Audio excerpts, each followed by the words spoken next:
तर भाजपकडून वर्धा आणि अकोल्यातील उमेदवार आज आपला उमेदवारी अर्ज भरणार आहेत। अकोल्यातून भाजपने अनुप धोत्रे यांना मैदानात उतरवले, ते आपला उमेदवारी अर्ज आज दाखल करणार आहेत। तर वर्ध्यामधून हॅट्रिक करण्यासाठी रामदास तडस हे सज्ज आहेत, ते आपला उमेदवारी अर्ज आज दाखल करणार आहेत आणि दोघांचाही अर्ज दाखल करताना उपमुख्यमंत्री देवेंद्र फडणवीस त्याचबरोबर चंद्रशेखर बावनकुळे हे देखील उपस्थित राहणार आहेत। तर अकोल्यामधून संजय धोत्रे यांचे पुत्र अनुप धोत्रे यांना निवडणुकीच्या मैदानात भाजपने उतरवले, ते आपला उमेदवारी अर्ज आज दाखल करणार आहेत।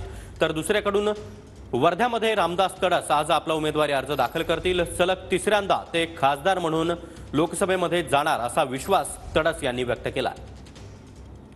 महायुतीचे उमेदवार अनुप धोत्रे आपल्या सोबत आहेत। आज त्यांनी नामांकन अर्ज भरण्यासाठी जाणार आहेत आणि त्यांना नेमकं त्यांना विचारलं, दादा मला सांगाल की तुम्ही नामांकन अर्ज भरणार आहे आणि आज कशी तयारी केली आणि दर्शनात घेतलाय, पक्षवंत केला, तुमच्या आईने नेमकं काय सांगाल?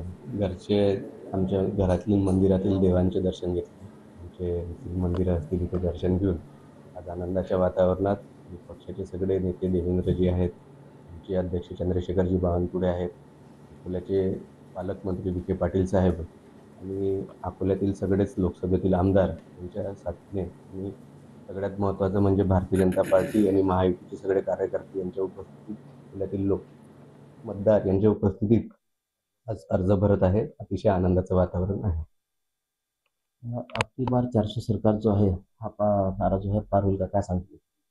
नक्कीच जे देशामध्ये आणि अकोला लोकसभेमध्ये वातावरण आहे एकंदर अबकी बार 400 पार हे होणार। मला सांगाल आज जो अर्ज भरतायत आणि लक्ष केलं आहे आणि विजय होणार, काय सांगाल? खूप चांगलं वातावरण आहे। अनुप धोत्रे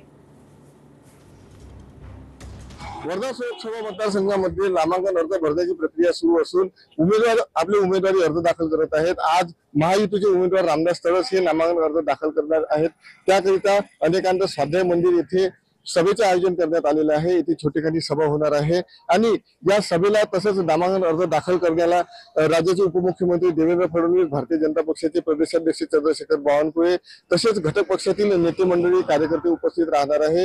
याकरिता येथे पोलिसांचा मोठा बंदोबस्त लावण्यात आलेला आहे। या निमित्त येथे रॅली देखील काढण्यात येणार आहे आणि ही रॅली शहराच्या विविध मार्गांनी मार्गक्रमण करणार आहे। रॅलीच्या माध्यमातून मोठ्या प्रमाणात शक्ती प्रदर्शन करण्यात येणार आहे आणि या रॅलीपूर्वी सभेला उपमुख्यमंत्री देवेंद्र फडणवीस तसेच चंद्रशेखर बावनकुळे हे संबोधित करणार आहेत।